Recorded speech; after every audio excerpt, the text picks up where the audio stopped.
Did you know that science, especially quantum physics, tells us that our birthdays are a unique and spectacular day in the universe? That's right. Quantum physics teaches us that energy is information in motion. So, what's known as your personal biofield, your personal energy field, is constantly communicating with your environment. And when you're aligned in that field, you become coherent. So you literally become a magnet. This is also why certain people, places, and even objects can feel off because their energy and your energy is not meshing. So you're literally going to feel like they're pushing you away.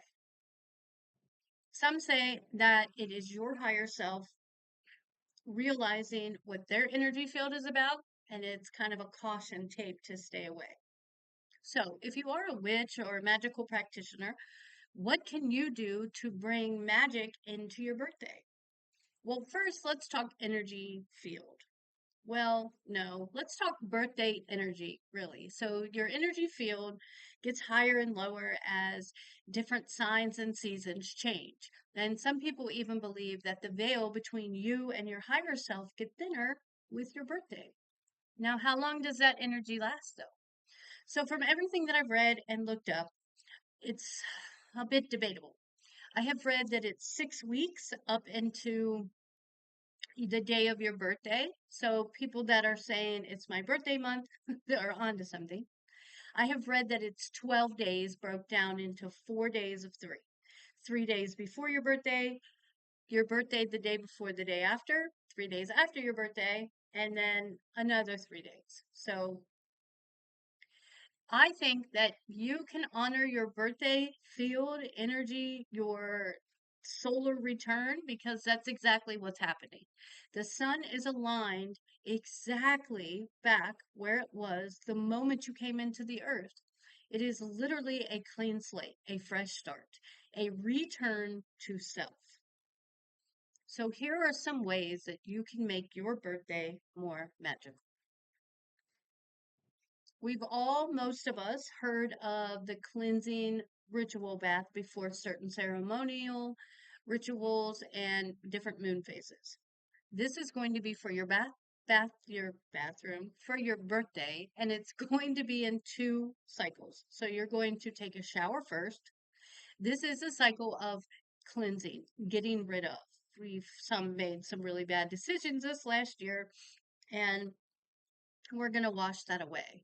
So maybe you took the job out of desperation, or you kept a relationship in your life, or even a friendship that really did not serve anything positive in your life. Maybe you continued a habit, or maybe you started another one that you shouldn't have. This is time to get rid of all of that energy. Then you're going to do the bath part. You're going to run a bath, fill it with bubbles or herbs, flowers, roses, light some candles, play music, or journal.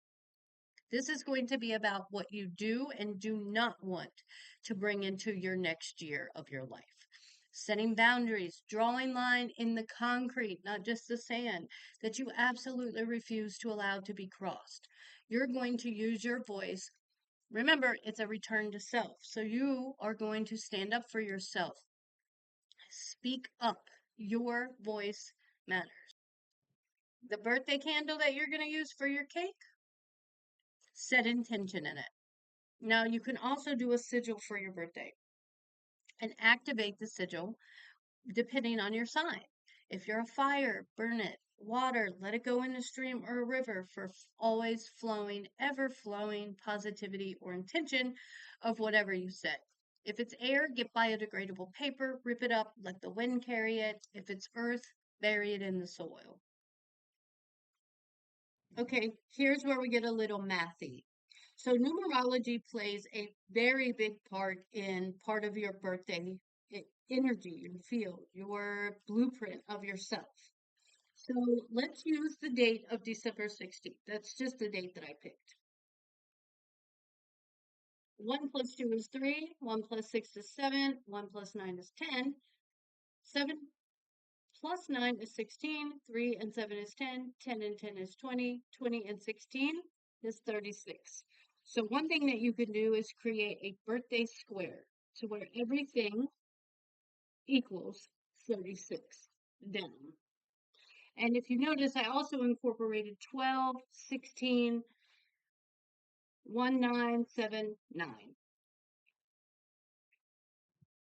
Now, if you don't want to create a magical square because that sounds like a lot of extra stuff when we already have such busy lives, you can pick up this numerology book and it breaks down that where you can take the last two numbers, 3 plus 6 is 9. And if you look in this book, it tells you different numbers and what they represent. 9 is reflection. 8 is development on a higher octane. 7 is perseverance. 6 is flow, and so on. It also tells you how to break down planetary numerology also. So here's the name of the book and who wrote it.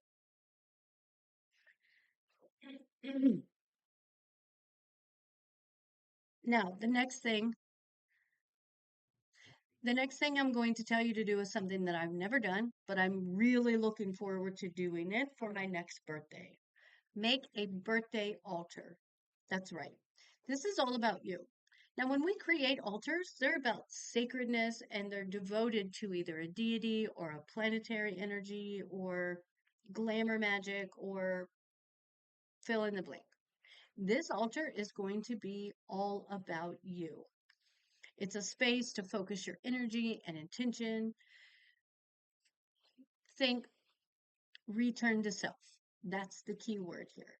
So your colors, your crystals, your pictures, your little feet prints, crib cards, birth certificate, whatever you want to do. This would be a really good time to incorporate some ancestry work because without your ancestors, you wouldn't be here. There is something in the scientific medical world that says uh, from each of us till 3 generations down in our ovaries, we carry the genetic makeup of our daughters and granddaughters and great granddaughters. So, literally, you are your ancestors and they are you. So, we mentioned a little bit about numerology, but you're going to work with your zodiac power. Your zodiac sign is a magical blueprint, shaping the way your energy flows in the world. On your birthday, you can lean into those qualities, energy, amplify this for your celebration. For example, Aries thrives on bold adventures. So try to be spontaneous, take a road trip, do a fiery ritual. You might also call on the elements to connect with your sign. Earth signs can ground. If you're using fire magic, I would also suggest that you either work with the earth or with water to kind of counteract, depending on what your working is. So, kitchen witches, this one is specifically for you. I personally turn into a kitchen witch every time I walk in the kitchen to cook. So you're going to bake a spell-infused birthday cake. Now you can make this as involved, um, detailed, or not detailed as you would like.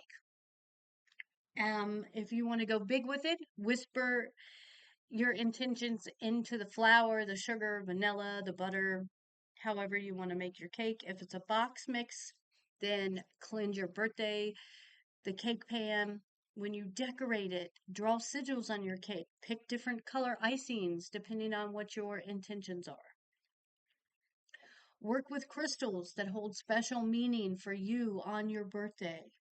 If you want citrine for confidence, amethyst for peace, it's up to you. Cast a birthday circle. Now, if you're someone who feels called to ritual, casting circles, ceremonial magic, this is really going to speak to you. So, again, you can invoke the elements with this if you would like to also. Put candles in each four of the directions, and inside this circle, this is where you're really going to make it about, again, returning to self, all about you. Write, dance, drum, sing, have a conversation with your higher self, write a letter to your future self, and seal it up and keep it until your birthday next year. Give thanks to the ancestors. You can make this as small or as big as you would like. Set up an ancestor altar and combine your altar with theirs. Put it together. Light a candle for them. Write them a letter. Really reflect on what this last year has been for you and what you want this future year to look like. While you're talking about the past with your ancestors, it's a really good time to look ahead also. So maybe plant a seed for a flower or a tree, and as it grows, so does your intentions. Now, I've talked a little bit before on here about vision boards and journals and making your grimoire look more like really a part of your personality than just, a regular mundane book full of facts. Make a birthday vision journal or a vision board. When you make a vision journal, it lets you reflect and dream and have visions all at the same time. Begin by writing about your past year, your highlights, your lessons, your strengths, your struggles. And then as the information starts pouring out of you, then you're going to turn toward the future. What do you want? Think big. This isn't a to-do list. This is a dream, a vision. What do you want? Do you want to go? Do you want to own your own business? Do you want to get married? These are all things that are personal to you.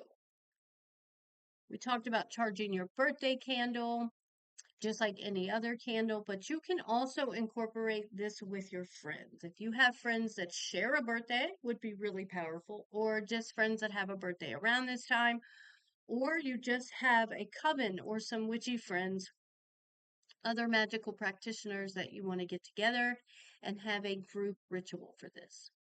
Have a moonlight birthday ritual. The moon adds its own kind of magic on birthdays. There is an old folk saying that if your birthday falls on a full moon, you will be granted one wish, any wish at all. So if your birthday falls on a full moon and that happens, please let me know so I can look up when mine is. If it's a new moon, focus on new beginnings, right intentions, plant seeds. There's the planting seeds again, literally or symbolic. Meditate on new opportunities. What do you wish to come? If it's a full moon, use the energy to celebrate growth. Release what no longer serves you. Spend time outside under the moonlight. Bring a blanket, a candle, your favorite crystals. Sit quietly and let the energy wash over you as the light grows. Even a few minutes under the moonlight can have an immense effect on feeling renewed, and that's what this is about. Return to self again. Do some divination for your birthday. Give yourself a spiritual reading, gazing, crystal ball, cards, oracle, or tarot. Do a reading, pick an oracle card, and that is the card that you're going to focus on for however long you want your birthday energy to go for. Close the day with gratitude. This is very important because gratitude brings a mindset of security. Gratitude brings a mindset of contentment. And I don't mean settling. I think people get the two confused sometimes. Being content in your situation gives you a baseline of safety and security. This doesn't mean that you're settling. You don't have to always plan on staying at your job to be grateful that you have a job. Let's be grateful on our birthdays that we woke up, that we've made it again to another solar return. These are all ways to start the new slate, the clean slate, the new mindset that my next year of my life is going to be spectacular. The stars have told me so. So I would like to know in the comments how you yourself celebrate your birthday, magical or otherwise. If you would like more information or you would like me to do a further video on numerology, let me know in the comments. I hope that this has inspired you to go big for your future birthday. I really do. I hope that you have really boosted your confidence this year so that your birthday can be magical. Remember, the magic is already within you. You just need to tap into it. I'm Jen Cole, the Magical Mama, and until next time, blessed be.